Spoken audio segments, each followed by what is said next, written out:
वाह वाह वाह, खुशबू से तो ऐसा लग रहा है कि देसी घी में खाना बन रहा है अपनी बड़ी बेटी के लिए। अरे हमारी बिटिया ससुराल से पहली बार आएगी तो खातिरदारी तो करनी है ना उसकी, है ना? और वो भी इतने बड़े घर की बहू बन गई है, सब कुछ अच्छा अच्छा खिलाएंगे उनसे। आप तो ऐसे बोल रहे हो जैसे दीदी 100 साल के बाद घर पे आ रही है। अरे परसों तक तो इसी घर में थी। अरे शादी के बाद पहली बार घर आ रही है वो, तुम नहीं समझोगी।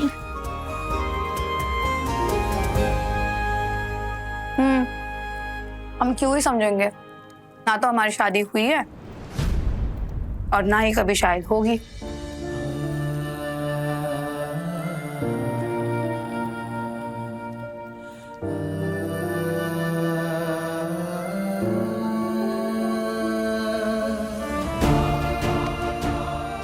ये बेकार की बातें ना तुम बार बार मत बोला करो। इस बार धीरे से मारा, अगली बार जोर से मारूंगी मैं। रहना दो। कहाँ आप लोग? अरे हमारी लड़की कल से लापता है और आप लोग पकवान बना के जश्न मना रहे हो। दीपा अभी तक नहीं मिली? नहीं, उसका फोन भी नहीं लग रहा। लेकिन आपको उससे क्या, आपकी बेटी तो बड़े घर में ब्याह के चली गई ना। मगर मेरी बच्ची कोई काकी, आप ऐसा क्यों बोल रहे हो जैसे हमें दीपा की कोई फिक्र नहीं है? दीपा भी तो हमारी बहन जैसी है ना। और काका, आपने अभी तक पुलिस में कंप्लेंट क्यों नहीं कराई? रिपोर्ट क्यों नहीं लिखाई आप दोनों ने? हम गए थे पुलिस में रिपोर्ट करवाने, पुलिस वालों ने बोला 48 घंटे के बाद में लिखी जाएगी रिपोर्ट। हौसला रखो बहन, दीपा मिल जाएगी, भगवान पर भरोसा रखो। अरे हमसे बहुत बड़ी गलती हुई है, हमें जाना नहीं चाहिए था आपकी बिटिया की शादी में। आने दो विधि को, उसी के ससुराल में हमारी दीपा गायब हुई है ना, अब वही जवाब देगी कि हमारी दीपा कहाँ है।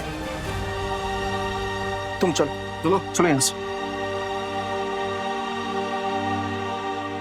अम्मा, हाँ?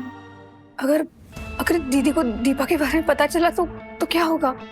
नहीं नहीं बिटिया, विधि को दीपा के बारे में कुछ भी मत बताना बेटा। उसकी अभी भी शादी हुई है ना, वो भी इतने बड़े खानदान में, उसको पता चलेगा तो बहुत परेशान हो जाएगी वो। और दामाद जी अगर उनको बताएंगे तो ससुराल वाले क्या सोचेंगे, है ना? और वैसे भी दीपा की तो शुरू से ही लक्षण ठीक ही नहीं थे। हाँ, भाग की होगी किसी के साथ में, तो परेशान मत हो।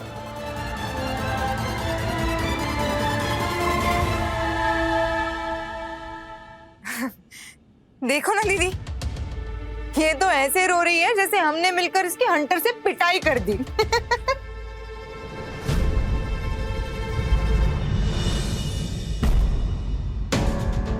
सॉरी। नहीं, ऐसी कोई बात नहीं है। दरअसल ये बेचारी कभी हमसे दूर नहीं रही है ना, इसलिए थोड़ा जज्बाती हो रही है। और वैसे भी बेटियों को पिता से ज्यादा प्यार होता है।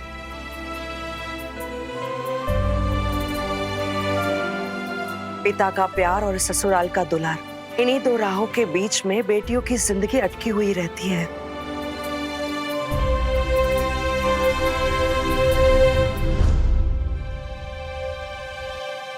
बहन जी, ये थोड़ी सी मिठाई लाए थे हम आपके लिए।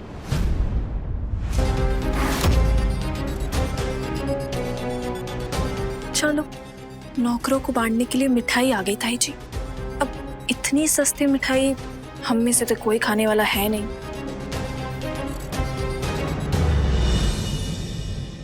धन्यवाद भाई साहब।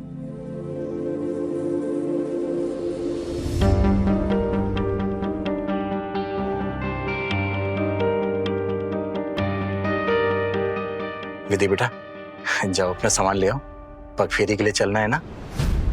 ऐसा लग रहा है कि आप मेरी बहू को नहीं, मेरी पूरी जायदाद लेने आए हैं। एक ही दिन में विधि से इतना लगाव हो चुका है कि क्या बोलूं। रस्म है बहन जी, पूरी तो करनी ही होगी। पर भाई साहब, आपने क्यों तकलीफ ली? विधान को बोल देती मैं विधि को ड्रॉप करने के लिए।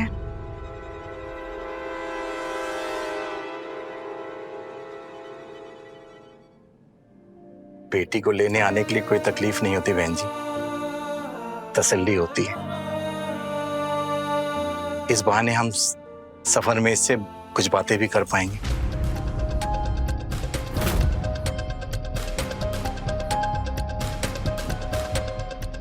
बातें? हाँ, बातें तो होगी। हाँ हाँ अंकल, सफर में आप बोर भी हो गए होंगे, निधि को लेके आ जाते।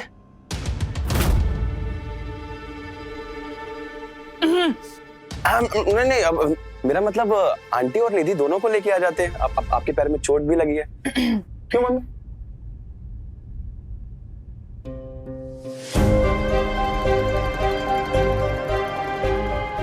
बेटा, तुम्हारे बिना तो हमारा घर सूना हो जाएगा। जल्दी वापस आ जाना।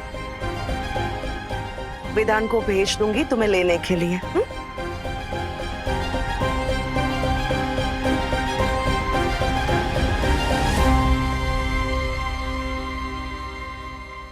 माँ, शादी के बाद विधि पहली बार घर जा रही है, बहुत सारी बातें करनी होंगी इसे। विधि, तुम जाओ, मैं कल सुबह तुम्हें लेने आ जाऊंगा। हाँ?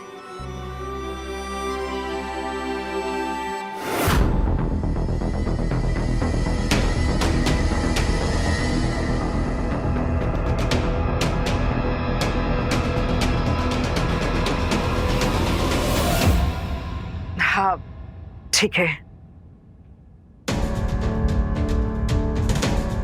जाओ बेटा, आज रात के लिए अपने कपड़े ले लो।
विधान,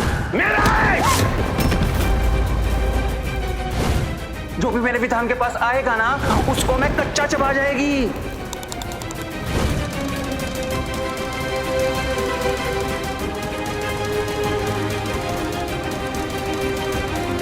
डर गई क्या तू? आजा, विधान से मिलवाती हूँ तुझे। इतने सारे कपड़े, ये इतने काफी हैं।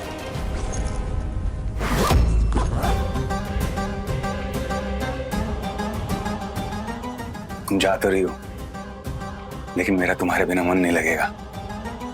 तुम ना बस जल्दी जल्दी जाओ और जल्दी जल्दी वापस आ जाओ।